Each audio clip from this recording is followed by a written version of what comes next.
চাচা কিন্তু ফেস করছে 120 টাকা যাবে না। চাচা একদিকে তাকালে তো গরিব মেহনতময় মানুষ, তারা রিস্কে যেতে পারে না। তারা খেটে খাওয়ার মানুষ, যেমন বেতন পায় 10,000 15,000 বেতন, তারা রিস্কাকে প্রতিদিন যেতে পারে 100-150 টাকা রিক্সা ভাড়া বেশি চায়। রিস্কার অতিরিক্ত ভাড়া চায়, যার ফলে আমরা হেঁটে যাই। তারপর রিস্কা রয়েছে, অটো রিস্কাগুলো চালু হয়েছে, আমরা 4জন 5জন 3জন জিজ্ঞেস করে যাবা, ওই কজন মানুষ তারা জিজ্ঞেস করে না, 4জন ওই চলে যায় কত 50 টাকা 60 টাকা 70 টাকা জায়গা। এরা 150 টাকা নিচে যাবে না, এরা পায়ের নিচে পায়ের ঠ্যাংক লাগিয়ে বসে থাকবে আর সিগারেট খাবে, বিড়ি খাবে আর কাঁচা নামবে। এদের উদ্দেশ্যই দেয়, আর এদের দিয়ে কোনো কাজ নেই। এরা রিস্কা চালক এমন একটা খারাপ বলার বাইরে। এরা অটো রিস্কাটা এমন, তারা 50 টাকা 30 টাকা চলে যায়, কিন্তু এরা চাইতে চায় না। এরা 100 টাকা। তাহলে অটো রিক্সা আপনার পক্ষে, অটো রিক্সার পক্ষে জনগণ সবার পক্ষে অটো রিক্সা ভালো ভালো না? আচ্ছা, অটো রিক্সার পক্ষে আপনার। টাকা যেটা কইছেন ওইটা বললে ভালো হয়, কিন্তু আপনার এই যে 1 লাখ বক্তব্য ঘন্টার পরে যাবা কত বাবা 50-60 টাকা ভাড়া, চাচা কিন্তু ফেস করছে 120 টাকা যাবে না ভাড়া, 120 টাকা দিতে যাবে না। কিন্তু অটো রিক্সা 50-60 টাকা হলে চলে যায়, আবার 4জন 5জন নিয়ে যায়, কিন্তু তারা দুজনে বেশি একজন বেশি নিলে, একজন বেশি দুজন নিলে তারা আর ভাড়া বেশি যায়, উল্টো পাড়া। আবার একজন নিলে ভাড়া কমে না, এই হচ্ছে আপনার ভাড়া 3জনের বেশি বাড়ালে বেশি বাড়া। কাজী সাধারণ জনগণ চলা কঠিন, জানা সাধারণ চলন কঠিন। আমি মনে করি অটো বের হওয়ার কারণে তো জ্যাম হয়ে গেছে রাস্তা। অটো জাম হবে, অটো তো বেড়েছে, জাম তো মনে করে। আমার মনে হয় সব অটো করে দাও, আমার মনে করি সব অটো করে দাও। আর এই যে যেটা পায়ের চিকিৎসা এগুলো গ্রামে পাঠা দাও, তাইলে যানজট নিরসন হয়ে যাবে আমার মতে। আচ্ছা, এবার আপনি বলেন কি বলতে চান? চাচা যা বলছে কথা ঠিক আছে, কিন্তু চাচা একদিকে তাকাইলে তৈব না। এখানে হোন্ডা চালক আছে আপনার সিএনজি চালক, তারপর আছে লিগে পায়ের রিক্সা। চাচা যেটা বলছে যে সব অটো করে দিলে সেটা হলো এক বিষয়, যে সবাই অটো চালাইলো, কারো ওরকম কষ্ট হইলো না। কিন্তু আপনার হোন্ডা চালকের ভাড়াও বর্তমানে আসতেছে না। আপনার হোন্ডা চালক একজন আগে 1,1200 মারছে, তাদেরও ইনকাম নাই অটোর কারণে। অটোর কারণে। তো তারপর কালকে সিএনজি আলা শুনলাম, এক সিএনজি আলা আপনার আমার বাসার পাশের, সে নাকি তার বাসা ভাড়া দিতে পারতেছে না। কইতাছে আমি কালকে পাইছি 150 টাকা জমা দিয়া, আজকে পাইছি 350 টাকা, কেমনে চালাম আমি সংসার? কিন্তু আমার একটা প্রশ্ন হলো, ধরেন বাসওয়ালা আমার এক টেম্পোওয়ালা কইতেছে বাস বন্ধ করে দিও, কারণ আমি ভাড়া পাই না। তাহলে কি বাস বন্ধ করে দেওয়া উচিত? না, বাস বন্ধ করলে মানে বুঝতেছেন যুক্তিটা কি? হ্যাঁ। মানে আপনি ভাড়া পাচ্ছেন না এই জন্য কি বন্ধ করে দিব, না অন্য কোনো কারণ আছে? না, এর পিছনে অন্য কোনো কারণ নাই। এখন একটা এটা হইলো আবার হিংসামি। আমরা বাঁচতাছি না। হ্যাঁ অবশ্যই, এটা আবার হিংসামি। মনে করেন আপনার বাসও থাকতে হবে, নাহলে আমাদের যে সময় না, আমি বলতেছি ধরেন আপনারা ভাড়া পাচ্ছেন না এই জন্য অটো বন্ধ করে দিচ্ছেন, নাকি অটোর ব্যাপারে অন্য কোনো কারণ আছে? না, অটোর ব্যাপার অন্য কোনো কারণ নাই। অটোর ব্যাপার হচ্ছে গিয়া, অটো তো আগে গলিতে চলতো, তো গলির কারণে সে যখন মেন রাস্তায় আইছে, তখন এই 3 শ্রেণীর মানুষগুলি, হুন্ডা চালক, রিক্সা চালক, সিএনজি চালক, সে তার চাহিদা অনুযায়ী তার ইনকামটা করতে পারে নাই।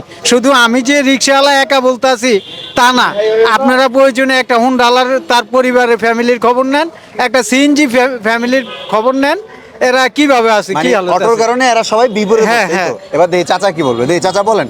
এই যে ওনার বক্তব্য যে অটোর কারণে সবাই বিপদে পড়ে। আমি বলতে চাই, অটো যে কারণে বিপদে পাবলিকে পড়ছে, আর পাবলিকও এমন একটা বিপদে পড়ছে।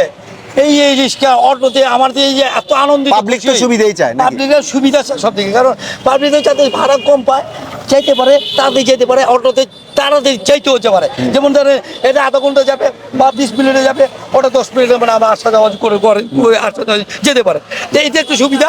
আরেকটা সুবিধা কি, আমি মনে করি অটোতে দেখেন 4জন 3জন উঠে লেগে গেলে কোনো প্রশ্নই করে না, ভাবে যাবেন কোন জায়গায়, অমুক জায়গায় যাবো, কত ভাড়া 100 টাকা, যদি 60 টাকা 70 টাকা চলে যায়, কিন্তু 4জন 5জন নিয়ে যায়। আর ওরা অতিরিক্ত একজন বেশি চাইলে বা আবার একটা গাড়ি নিলে ওরা অতিরিক্ত ভাড়া চায় বসে, অটোরা চায় না, অটোরা সেটা বলে না। সাধারণ জনগণ হিসেবে আপনি চান যে জনগণের অটো আমার তো খুবই ভালো, অটো মাল নেওয়া আসা যাওয়া সুবিধা হয়। আর অনেক জায়গায় যদি একখান আরেকখানে গেলে তাড়াতাড়ি যাওয়া যায়, অতি শীঘ্র তাড়াতাড়ি যাওয়া যায় অটোতে, আর ভাড়াও কম, সেফ পাওয়া যায়। এই হিসাবে আমি মনে করি অটোটা খুবই ভালো মনে করি। এটা হচ্ছে আপনার বক্তব্য।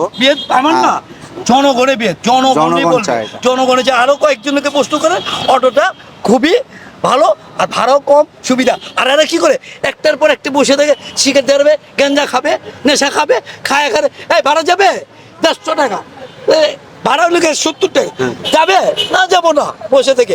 এরা এত আলস্যামি এখন ওরা মানে ঘন্টার পরে ঘন্টা বাজে, কিন্তু 1 ঘন্টা যে ওরা 4টা 5টা 10টা খেপ মারতে পারে, কিন্তু যাবে না ওই 80-60 টাকার ভাড়া 100-110 টাকা ভাড়া চাই বসে, মানে ওরা একটা দুইটা খেপ মেরে তারা বেশি করছে। বসে ভালাইতে যায় 1500 দৈনিক 2000-3000 টাকা। অনেকে বলে কি রিস্কাওয়ালার খুবই করে, আমি মনে করি রিস্কাওয়ালার খুবই বড় লোক, আর এদের মতো বড় লোক নেই, কারণ 1000-2000 ডেলি কামায়।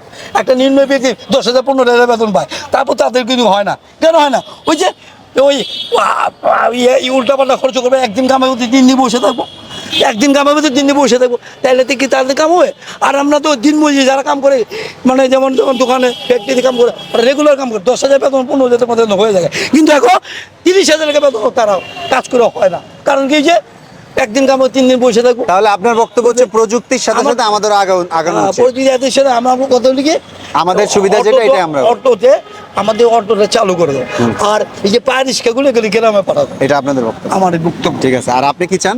আপনি কি চান এবার আপনার চাওয়াটা বলে দেন। হ্যাঁ, আমার চাওয়াটা হলো কি, আসলে আমরা পায়ের রিক্সা যে গ্রামে পাঠাবো, চাচাইগুলো পায়ের রিক্সা গ্রামে পাঠালে সেখানে তো আরো লং পথ, তাহলে তো আগের সেই গ্রাম, আগের এই প্রযুক্তির লগে গ্রামের কোনো সব কিছু অমিল হয়ে গেল।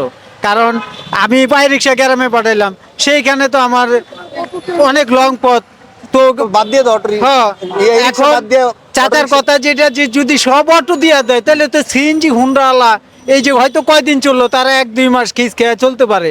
হয়তো বাংলা রিক্সাওয়ালারা আজকে রাস্তায় বের হয়েছে, কালকে আজ 10-15 দিন এরকম থাকলে, 1 মাস থাকলে, আমার কথাটা মিথ্যে হইলে আপনি নাইলে দেখবেন পরিস্থিতি এমন হইব, সিএনজি ওয়ালারও নামবো, তখন আপনি কি করবেন? এখন চাচার কথা অনুযায়ী যদি সব অটো করে দেয়, তাহলে ওই 3 শ্রেণীর গাড়িরে বাদ দিয়ে দিতে হবে, তাহলে আচ্ছা, আচ্ছা। সে করে ভারত পাঠায় দিতে হবে।